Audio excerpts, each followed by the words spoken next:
Our first story is titled, Am I the a-hole for not telling my child's biological father that his rights had been terminated years ago? I had a child with an ex-boyfriend.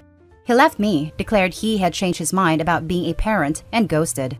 After a few months, the lack of any formal custody agreement was starting to cause legal problems with my child's care, so I had to chase him down to get him to sign some kind of custody agreement. I had an agreement drafted by a lawyer that had primary custody going to me, but with visitation rights for him. I also had my lawyer provide me documents that would terminate his parental rights, so I could offer that as well. I finally tracked him down. He screamed at me for a while, and he grabbed the first paper from me and signed it without reading it, asking me if I would finally leave him alone now. I hadn't contacted him at all before this. Imagine my surprise when I realized he actually signed to give up parental rights. On the advice of my lawyer, I had it filed with the court immediately. There was a hearing, which he received summons for but refused to appear in, and his rights were terminated. I never sought child support and moved on with my life, but kept all necessary documents related to it in a folder, so that my child can have that information when they are old enough to ask.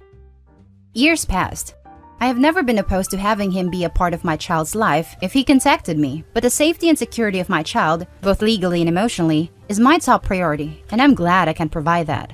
He apparently got married, and his wife contacted me with a scathing letter about how they would file for custody. I was a monster for keeping him from his child, blah blah blah. I simply replied with, Ma'am, Dude voluntarily signed away his parental rights to child in 2013. Please see the attached court order and copy of the documents that is signed by Dude. You can also look up case number on State Court Records website, accessible to the public, or contact courthouse directly for more information. Good day. They are screaming to all that will hear that this was illegal, that they're going to get it overturned, that I coerced him into signing by holding papers, and they'll get full custody on the spot because I'm just so evil. His mother, who I speak to, is on my side because it's been so long with nothing, but thinks I should have given him a chance to realize what he was signing before filing it. Am I the a-hole? Now for the top comments of this post. Not the a-hole. He didn't read what he signed and was busy throwing a tantrum. That's strike 1 on him. He didn't show up to court when summoned. That's strike 2. He didn't get in contact for years, only after he got remarried. Final strike. He had all the time in the world to have a relationship with his child, but didn't want to be bothered about it. Now it's done and over, and I doubt there is anything he can do because he willingly signed the papers without reading them. That is on him. He had his chance. He blew it. You tried to explain. He didn't want to hear and just to yell. On him, he blew it again. Not your problem, and get your lawyer to handle it. There is little he can do after all these years, and no court would give him full custody after abandoning his child for so long. He just wants to complain that he's now not getting his way, nothing more. I think strike 3 should be counted double since it was actually his wife contacting OP. This is beyond ridiculous. Get a lawyer and enjoy the ride. It probably won't be pretty, but that's not on you. You're doing good avoiding them, especially for the sake of your child, not the a-hole. Seriously, he's definitely been telling his wife some crap to make himself look better. Dude signed the papers and refused to appear in court when summoned. No judge is ever going to rule in their favor. His new wife should be taking a long, hard look at the situation and question whether she should really be pursuing a future with him. In any case, you sought to do right by your child, not the a-hole. Not to mention how many years it's been since he signed it and ignored a court order. He, or his wife, can run around screaming it's a mistake. But the first question anyone is going to ask is, what took you so long? On what grounds do they think they could get full custody anyway? They get laughed out of court, not the a-hole. Because Dude has probably told new wife a lovely long story where he is the wonderful father who desperately wants to see his kid, but evil mother won't allow him, blah blah. And new wife has just swallowed a whole load of BS and truly believes Father of the Year wants and deserves custody because mom is so terrible, etc. I highly doubt deadbeat dad even has the slightest interest in custody. He's just flexing for new wife and letting her fight his battles whilst trying to look like the good guy. That was our first story. The next one is titled, Am I the a-hole for bringing my ex to court after he refused to see our kids because it was racing season? My ex and I have 2 kids together. We were together for nearly 11 years and split 5 years ago. The first 2 years went fine.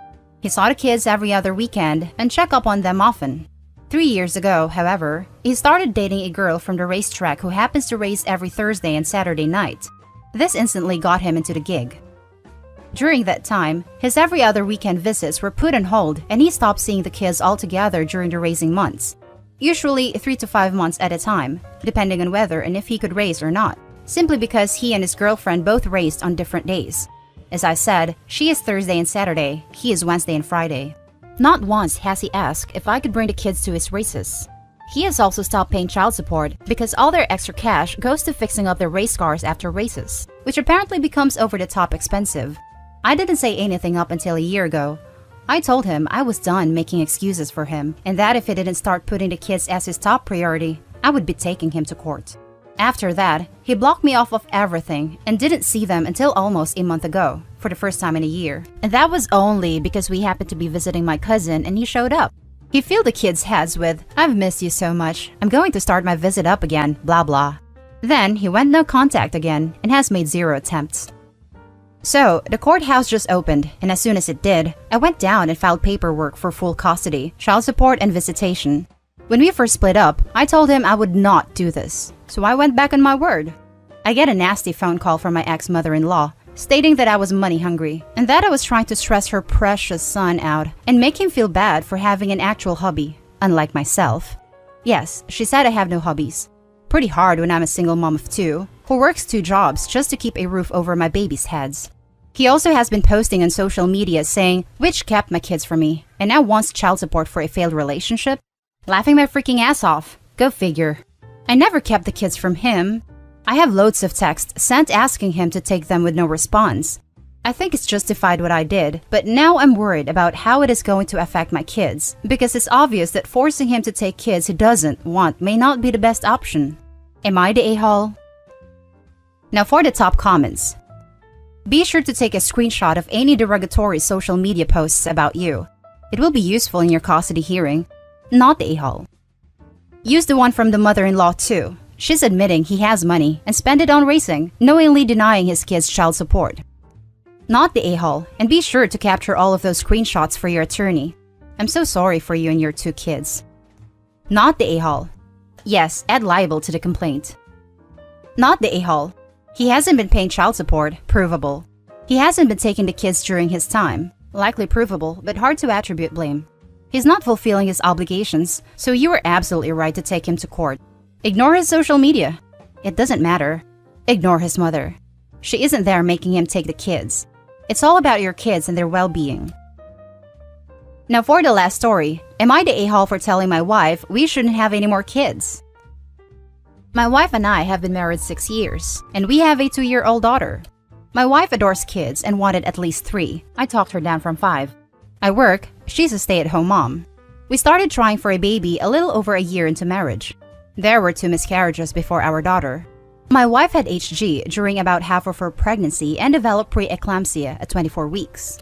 We ended up having a scheduled C-section for our daughter, and my wife had her tubes tied during it.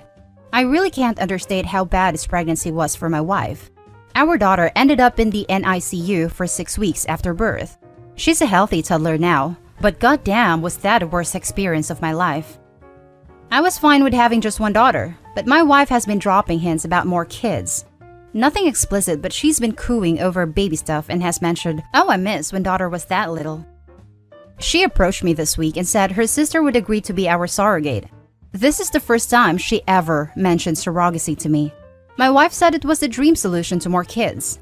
I told her I didn't like that she apparently talked to her sister about this before she asked me, her husband, and her response was that she wanted a solid plan before coming to me. I researched it a bit. The IVF itself would cost anywhere between $10,000 to $20,000 a round, and multiple rounds are common. That's not accounting for embryo storage or the doctor visits either. All that on top of childcare costs. We talked more about this, and I told her I didn't want to use surrogacy. She really wants more kids. She doesn't want our daughter to be an only child and asked if I didn't want to try for a boy too. I'm totally fine with just 1 kid, and let her know I wasn't cool with this. She then pulled out the, "But you promised me we'd have at least 3, which yeah, I agreed to that before she almost died. I also said we couldn't reasonably finance it without messing ourselves over. She was adamant we would make it work, even if things were a bit tough at first. This led to a fight. I asked why 1 kid wasn't enough, and she said she wanted a big family, and our daughter deserved a sibling.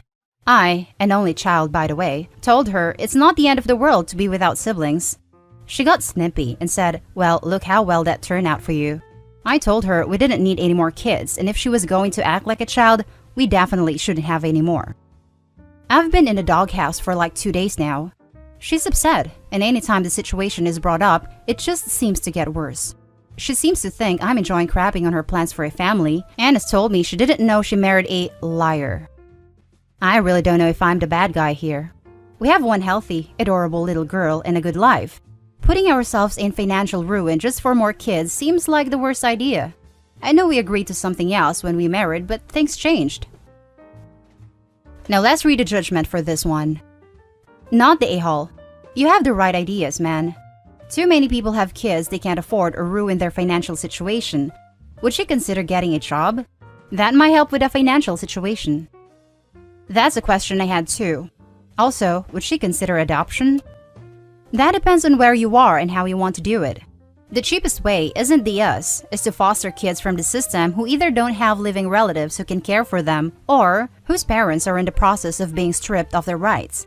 But not people don't want anything but a newborn or kids who already have extra trauma. And the point of fostering is to reunite bio families, if at all possible. So yeah, getting a 20 tiny baby is just as expensive. Isn't the foster system designed to reunite kids with their biological parents? I can't imagine taking care of a kid for however long just to have them taken away again. No a-holes here. It must be very hard for her not to be able to have her own kids after spending her life dreaming of a big family. But she has clearly spent time thinking and planning this. Well, this is the first you've thought about it, so you were caught off guard, and it's natural to have practical concerns.